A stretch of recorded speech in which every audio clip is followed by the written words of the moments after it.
What's going on, everybody?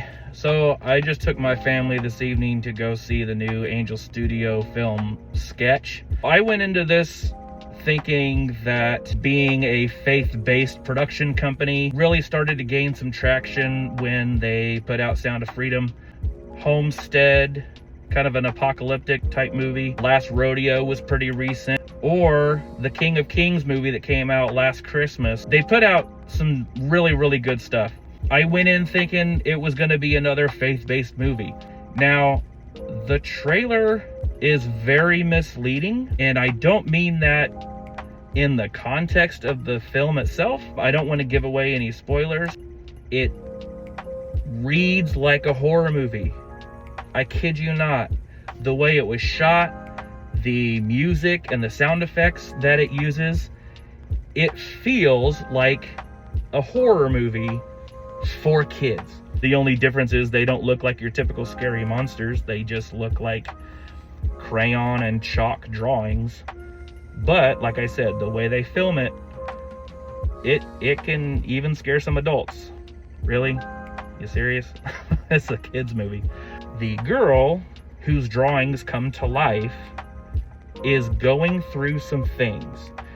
And while it's not faith-based necessarily, it does touch on the concept of grief and anger and hurt.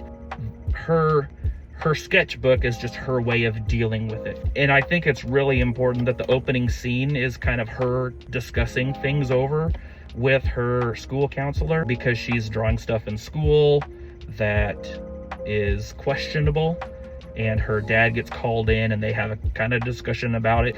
So it does touch on some older kid type subjects that I think your preteens and your teenagers will like. So in that regard, I would not take your very young kids to go see this. Even my 9-year-old was screaming at several parts because she was frightened by what was on the screen. And so if you have little ones that scare easy, don't take them to see this film.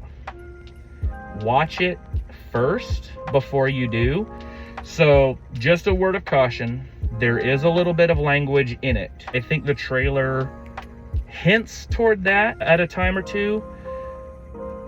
It's not as bad as, you know, the F word or the S word or anything like that. But there are a few moments where they're using older kid language that you may find yourself discussing with your younger kids. They do balance the scary horror type stuff with a lot of comedy. I found myself laughing at multiple points of the movie. Intense scenes, you find yourself laughing because these kids are awesome. The acting is really good, the script is really good, and the directing is good too. Overall, very good movie. My 13-year-old loved it. She thought it was great. It is PG, but like I said, it does have elements that might scare the younger kids, so be warned. I would give it a solid 7.5 or 8. So I hope you like this video. Come on back, it's going to be a great time.